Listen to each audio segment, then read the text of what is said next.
The church and the country is standing today because of the blood, sweat, and tears of ordinary folk who did what they could not. Hard-working, salt-of-the-earth folk who go to work every day. They are not moochers. They are not beggars.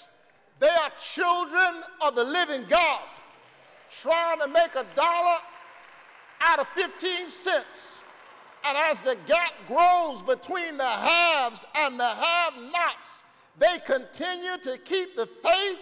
They continue to pay their taxes. They continue to raise their families. They continue to protect their children. They're not on the 6 o'clock news. They're not in Time magazine, but their names are written in the Lamb's Book of Life. God sees them. And God knows that the church wouldn't be standing were it not for folk. God knows there wouldn't be a black church in America were it not for some of our grandmothers and grandfathers who didn't have a whole lot, but they did much with just a little. They did much with just a little.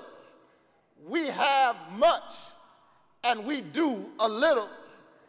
Grandmothers and grandfathers who saved their pennies and built our churches, erected the Heritage Sanctuary in 1922. And out of our churches came a Martin Luther King Jr. who could transform the world. Out of our churches came our schools. Out of our churches came our elected officials. In our churches, we learned the lessons of leadership. Some of us learned how to stand up straight in church. We learned how to tie a tie in church. We learned how to give a public speech in church. We were 10 years old, stumbling over our words. Grandma said, "That's all right, baby. Keep on talking. Keep on speaking. You'll get it right after a while."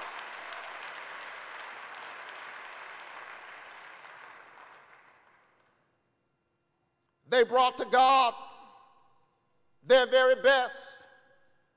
Stewardship Emphasis Church is about you bringing to God your very best. Grandma put $5 in the offering plate. God honors her $5 because $5 was all she could give. But don't misunderstand me this morning. You're giving $5 sitting there in your Ferragamo shoes, your three-piece tailor-made suit, drove up here riding on 22s. Your $5 is not the same as grandma's $5. I know because you spent $5 at Starbucks on a latte on your way to church.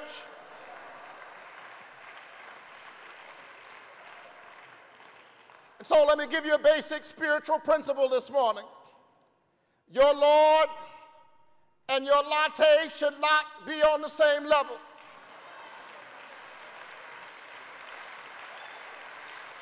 It's a contradiction to give to God what you gave to Starbucks and then come here look all pious talking about I love you more than anything. You're a liar.